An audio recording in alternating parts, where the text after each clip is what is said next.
하셨습니다. 10. 하나님은 절대자인데 무엇이 그리워서 사람을 창조했겠습니까? 황금이나 지식도 필요하지 않은 전지전능한 하나님이, 갖추지 않은 것이 없는 하나님이 무엇이 필요해서 사람을 지었겠습니까?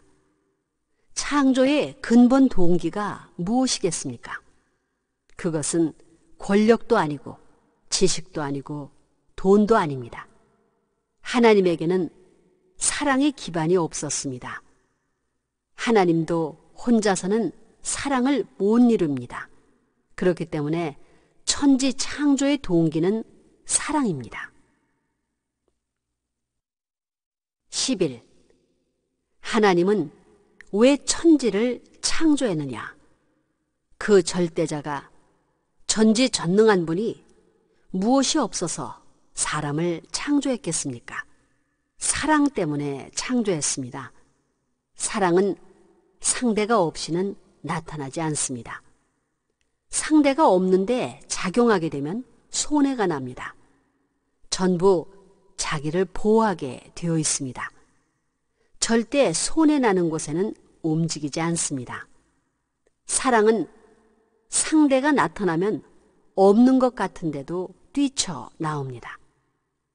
하나님도 사랑이 있는데 남성적인 하나님이 가만히 혼자 있을 때는 그 사랑이 안 나타납니다. 이것을 나타내 보일 수 있는 상대가 사람입니다. 12. 하나님이 사람을 지은 것은 사랑을 이루기 위해서입니다. 그 사랑은 하나님으로부터 시작하는 것이 아닙니다. 상대로부터 찾아지는 것입니다. 상대가 없으면 못 찾아집니다. 그렇기 때문에 하나님이 최고 귀한 것을 성사하기 위해서는 상대가 필요한 것입니다. 하나님도 상대가 없으면 안 됩니다. 그래서 상대를 지은 것입니다.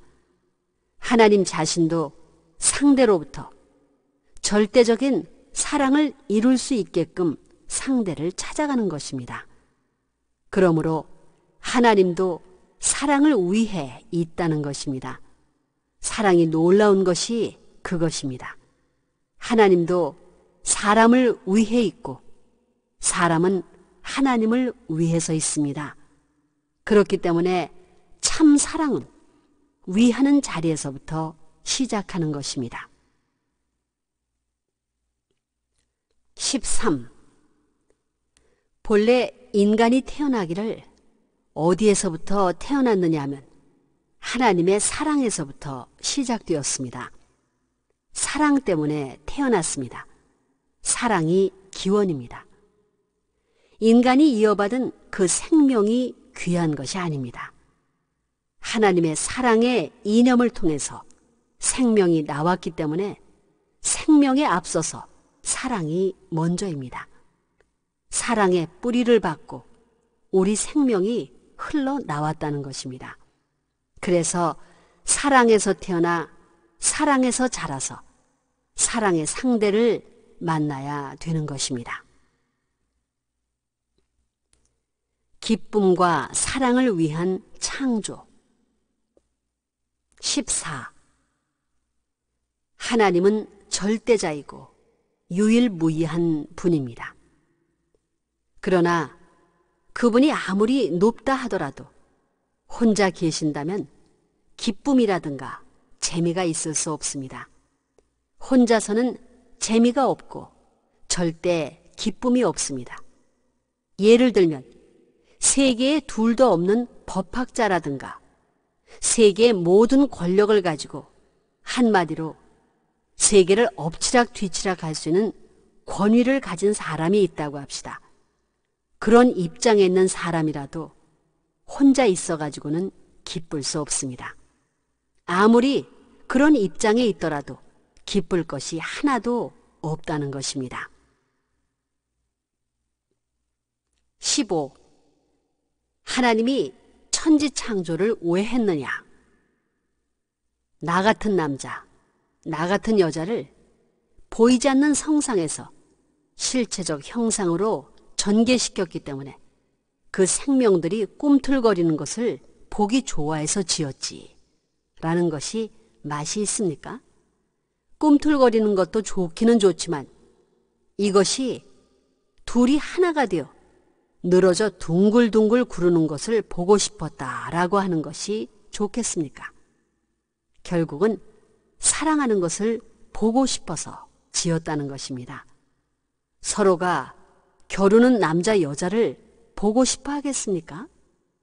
서로가 사랑하는 남자 여자를 보고 싶어 하겠습니까? 사랑입니다. 창조의 출발 동기는 사랑입니다. 이 우주 역시 사랑 때문에 이루어진 것입니다. 그렇기 때문에 하나님이 창조의 존재 세계 앞에 나타나게 될 때 사랑의 본질로 나타나야 된다는 것은 가장 이론적입니다. 16. 하나님은 절대자요 유일무이하신 분인데 왜 우주를 창조하셨느냐? 하나님은 절대적인 사랑이요 생명이요 이상이지만 그 모든 것을 혼자서는 이룰 수 없습니다. 그렇기 때문에 아무리 위대한 하나님이라도 혼자서는 사랑이나 이상이 있을 수 없겠기 때문에 그 사랑과 이상을 실현하기 위해서 하신 것이 우주 창조입니다. 하나님이 왜 인간을 창조하게 되었느냐? 하나님이 좋아하기 위해서, 기뻐하기 위해서 지으셨습니다. 그런데 혼자 있어가지고는 기쁘고 좋을 수 있는 일이 없기 때문에 상대 실현을 위해서 창조했다는 것입니다. 17.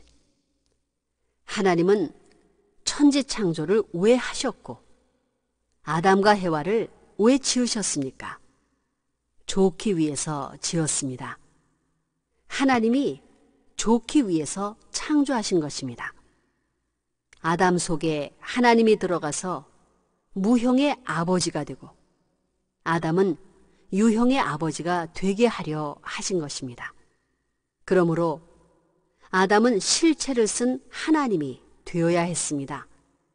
그렇다면 하나님은 왜 실체를 필요로 하시겠습니까? 당신이 지은 실체 세계는 무형으로는 주관할 수 없기에 실체를 쓴 하나님이 필요해서입니다. 그래서 실체의 하나님으로 만든 것이 아담과 해와입니다. 그러니 아담과 해와는 하나님과 일체가 되어야 합니다. 18. 절대자가 창조한 천지간의 창조물 자체도 절대적인 가치를 지니지는 못하더라도 절대자와 떨어질 수 없는 상대적 가치를 지니기 위해서는 그 절대자를 중심 삼고 상대적인 절대의 자리를 찾아야 됩니다. 다시 말하면 한 분밖에 없는 절대자에게 지음을 받았다는 사실은 상대적 절대형을 갖춘 존재임에 틀림없다는 증거입니다. 그렇기 때문에 절대자 자체만으로는 기쁨을 가질 수가 없습니다.